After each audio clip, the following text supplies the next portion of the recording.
These beaches and these clubs and these hotels and these resorts are all built on ethnically cleansed Palestinian villages, towns, and cities.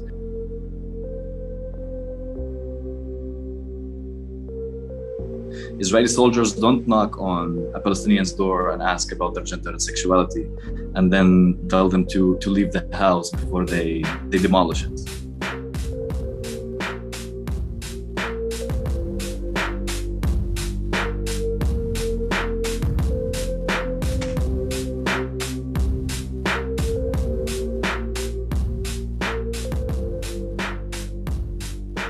Pinkwashing is a colonial tool that seeks to divert the attention from Israeli colonialism, military occupation, violation of international laws, and extreme violence used towards Palestinians. It seeks to divert this attention in order to focus on the fact that Tel Aviv, for example, is a gay heaven for international queer communities.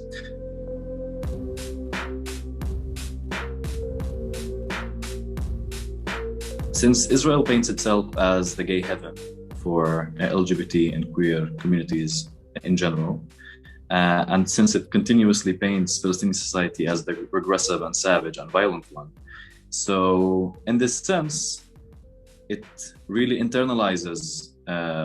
forcefully internalizes the idea and the notion that Palestinian society can never accept Palestinian queer communities, and that Palestinian queer folks can never be integrated within their society, and that they are not even part of their society. Part of Israel's colonial oppression towards Palestinian society is also the advocacy of liberal values towards a more international crowd in the international community circle.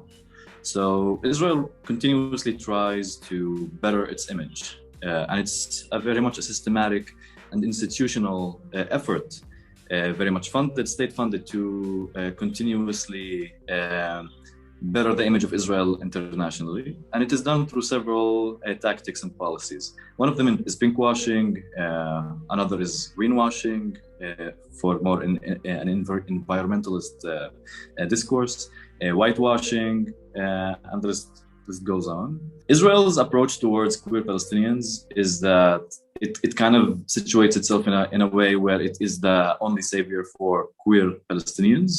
Israeli soldiers don't knock on a Palestinian's door and ask about their gender and sexuality, and then tell them to leave the house before they demolish it. They don't ask someone about their gender and sexuality when they shoot them.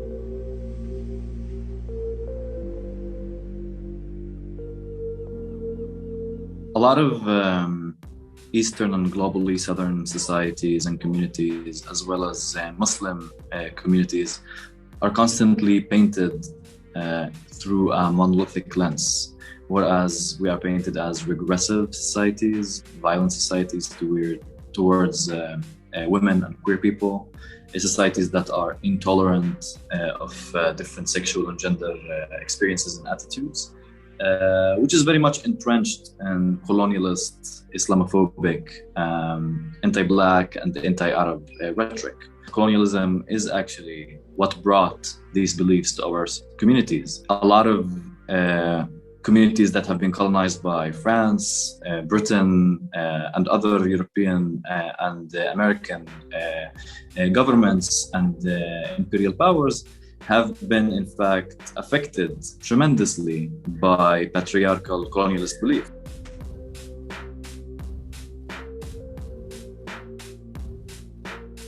There is no one approach to accepting or oppressing or dealing with Palestinian queer gender and sexuality. You would find a lot of families that accept their children, that accept their queer, trans family members and relatives and friends, and you would find cases of oppression where a lot of queer people are facing isolation, seeking independence without any help of their family, struggling with sustaining a safe and secure lifestyle. So we have this multiplicity of experiences within our society. And we're trying to kind of, understand who we are, understand our struggle to be more inclusive, to fight for more radical liberation. Our struggle for liberation is very much embedded in humanizing our society at large, showing the multiplicity of experiences that we have, showing the differences and the richness of Palestinian experiences within our society, and also trying to mobilize to combat the colonial fragmentation and oppression and patriarchal violence that we face as individuals.